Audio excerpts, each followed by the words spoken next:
राधा, आज दूध थोड़ा ज्यादा निकला है। पास वाली बूढ़ी माँ है ना लक्ष्मी, उसको भी एक कटोरी दूध दे आना। बेचारी की तबीयत ठीक नहीं रहती है कभी। आप सबके बारे में कितना सोचते हो श्याम? भगवान सब देख रहा है। आप जो करते हो उसका फल तो जरूर मिलेगा एक दिन। अच्छा, ठीक है राधा, यह लो, पैसे छोटू की स्कूल की फीस जमा करा देना। मैं दूध बेचने जा रहा हूं, तुम अंदर से दरवाजा बंद कर लेना। यह कहकर श्याम अपनी दूध बेचने निकल पड़ा।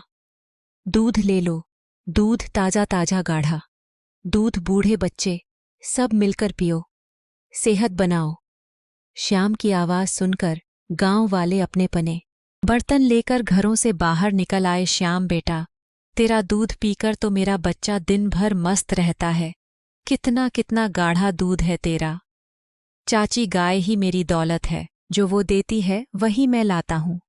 ना एक बूंद पानी ना मिलावट। श्याम, मुझे भी 1 किलो दूध दे देना।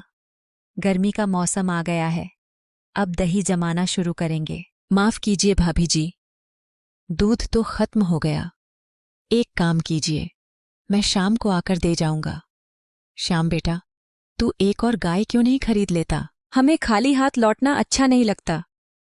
आप ठीक कहते हैं काका, मैं भी यही सोच रहा था। मुझे भी अच्छा नहीं लगता आपको खाली हाथ भेजना। शाम का दूध शुद्ध और गाढ़ा होने की वजह से गांव वाले उससे ही दूध लेना पसंद करते थे। ग्राहक बढ़ने के कारण दूध जल्दी खत्म हो जाता था। दूध बेचकर शाम घर लौटा और राधा से बोला, सुनो राधा, हमें और गाय खरीद लेनी चाहिए। हमेशा कोई ना कोई खाली हाथ रह जाता है। अब हमारा काम भी अच्छा चल रहा है।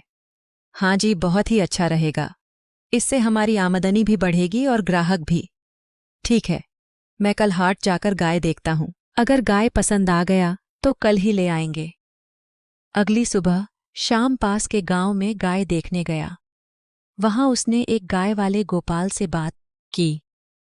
नमस्ते गोपाल भाई, गाय खरीदनी थी। पिछली बार तुमने बहुत अच्छी गाय दी थी, शांत और गाढ़ा दूध देने वाली। इस बार भी वैसी ही चाहिए। क्यों नहीं श्याम भाई, यह देखो, यह हमारी तबीले की सबसे अच्छी नस्ल है। शांत भी है और दूध भी गाढ़ा देती है। श्याम ने उस गाय और उसके बछड़े दोनों को खरीद लिया। घर लौटते वक्त अचानक मौसम खराब हो गया। श्याम गाय और बछड़े को लेकर जल्दी घर की ओर भागा। घर पहुंचा तो उसने देखा कि बछड़ा गायब था। अरे राधा, बछड़ा कहाँ गया? अभी तो साथ में ही आ रहा था। लगता है रास्ते में छूट गया। तुम गाय को संभालो, मैं बछड़ा ढूंढने जाता हूं। ये जी, मौसम और खराब हो रहा है, आप अभी मत जाइए। नहीं राधा, गाय मेरे भरोसे आई है, मैं उसके बच्चे को मरने के लिए नहीं छोड़ सकता। तुम गाय को देखो, मैं जल्दी लौटता हूं। श्याम बछड़े को ढूंढने निकल पड़ा। कुछ दूर जाकर उसे गाय की आवाज सुनाई दी। वह आवाज का पीछा करते हुए पहुंचा तो देखा कि एक गाय और बछड़ा उसकी ओर आ रहे थे। बछड़े को देखकर श्याम खुश हो गया। जैसे ही उसने बछड़े को पकड़ा, गाय रुक गई। लगता है तुम भी अपने बछड़े की तरह खो गई हो, चलो मेरे साथ। ये क्या जी, आप बछड़ा लाने गए थे और साथ में गाय भी ले आए? जंगल में यह गाय हमारे बछड़े के साथ आ रही थी। इसने हमारे बछड़े की रक्षा की, तो इसकी रक्षा करना भी हमारा कर्तव्य है। मैं कल कोतवाल को इसके बारे में बता दूंगा, कोई मालिक होगा तो लेने आ जाएगा। अगले दिन श्याम ने सोचा कि पास में रहने वाले हरिया को गायों की देखभाल के लिए रख लिया जाए। हरिया पहले से काम मांग रहा था। श्याम और हरिया मिलकर गायों का दूध निकालने लगे। श्याम ने हरिया से कहा, अरे हरिया, बछड़े को उसकी माँ के पास थोड़ी देर छोड़ दो, उसका पेट भर जाएगा। आज सबको दूध मिलेगा। बहुत सारा दूध लाया हूँ, कोई खाली हाथ नहीं जाएगा। क्या बात है श्याम, कोई जादू हो गया क्या? कोई जादू नहीं काका, मैंने एक और गाय खरीद ली है। अब जितना मन हो दूध ले लो। उस दिन भी सारा दूध बिक गया। गांव में एक और दूध बाला था, जो शाम का दूध बिकता हुआ देखकर जलता था। बेईमान था और दूध में पानी मिलाता था, इसलिए गांव वाले उससे दूध नहीं लेते थे। वह सोचने लगा, जब तक श्याम दूध बेचेगा कोई मुझसे दूध नहीं खरीदेगा। मुझे इसका कुछ करना होगा। एक दिन श्याम घर लौटा तो देखा कि बछड़ा उस जंगल वाली गाय का दूध पी रहा था। लगता है हरिया बछड़े को बांधना भूल गया। इस गाय का बछड़ा हाल ही में हुआ होगा। तभी गांव का सेठ रघु आया और बोला, श्याम, मुझे 1 किलो दूध दे दे, मेहमान आए हैं, चाय बनानी है। सेठ जी, दूध तो बिक गया, लेकिन फिर भी देखता हूं, इस गाय से थोड़ा निकल जाए तो दे दूंगा। श्याम ने जैसे ही उसने दूध निकालना शुरू किया, गाय से अपने आप दूध बहने लगा। बाल्टी भर गई। श्याम हैरान था। उसने कहा, बंद हो जा, और दूध रुक गया। फिर उसने कोशिश की, दूध फिर बहने लगा। राधा, ये देखो, कमाल हो गया, यह गाय चमत्कारी है। मैंने कहा, बंद हो जा, और दूध रुक गया। यह तो कमाल हो गया राधा। अरे वाह वाह, यह तो कमाल हो गया। यह सब ईश्वर की कृपा है। इसने तूफान में हमारे बछड़े को बचाया और अब इतना दूध दे रही है। लेकिन यह हमारी गाय तो नहीं है, इसका मालिक कभी भी आ सकता है। तब तक इसकी हमें देखभाल करनी चाहिए। श्याम ने दूध निकालना शुरू किया। बर्तन भरते गए। राधा ने कहा, गाय माता रुक जाइए, और गाय रुक गई। क्यों न हम गांव में दूध की दुकानें खोल लें? इतना दूध तो हम अकेले नहीं बेच सकते।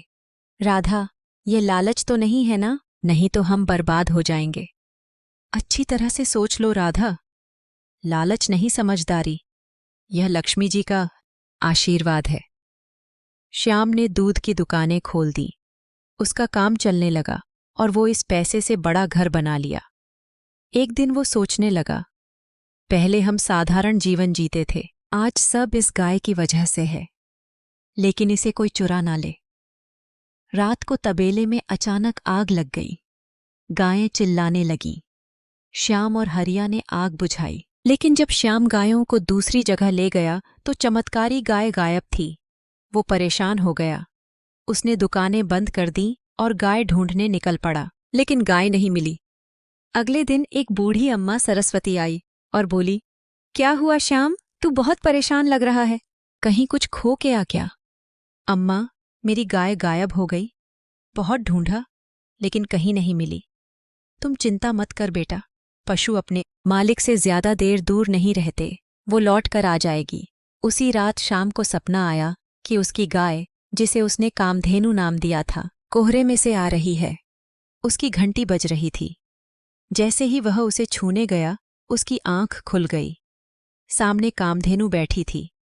राधा, हरिया देखो, चमत्कारी गाय लौट आई। अब तुम कहीं मत जाना, यह दुनिया लालची लोगों से भरी है। रात को एक आदमी गाय चुराने आया। कामधेनु ने जोर जोर से रभाना शुरू किया। श्याम भाग कर पहुंचा और चोर को पकड़ने की कोशिश की, लेकिन वो गाय को छोड़कर भाग गया। श्याम ने कामधेनु को सुरक्षित कमरे में बंद कर दिया। अरे हरिया, कल रात जब तबेले से आवाज आई तब तुम कहाँ थे? मालिक, मैं गहरी नींद में सो रहा था, मुझे तो आवाज सुनाई नहीं दी। फिर श्याम ने समझ गया कि चोर कोई और नहीं, हरिया ही है। सच सच बताओ हरिया, गाय चोरी तुम ही कर रहा था ना?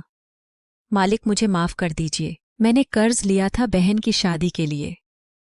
कर्जदाता मुझे मारने की धमकी दे रहे थे, मैंने गाय चुराने की सोची। श्याम ने पैसे देकर हरिया को कर्ज चुकाने को कहा और उसे माफ भी कर दिया। उसी दिन बूढ़ी अम्मा फिर आई। श्याम, यह गाय तेरे पुण्य कर्मों का फल है। तूने तूफान में बछड़े को बचाया, इसलिए मैंने यह गाय तुझे दी। अब मेरी उम्र हो गई, मैं इसका ध्यान नहीं रख सकती। जब तुझे कोई नेक इंसान मिले, उसे यह गाय दे देना। यह जादुई गाय है और कई सालों तक घर को समृद्ध रखेगी। श्याम ने तबेले में कई बेरोजगारों को काम दिया और एक नेक इंसान की तलाश में लग गया।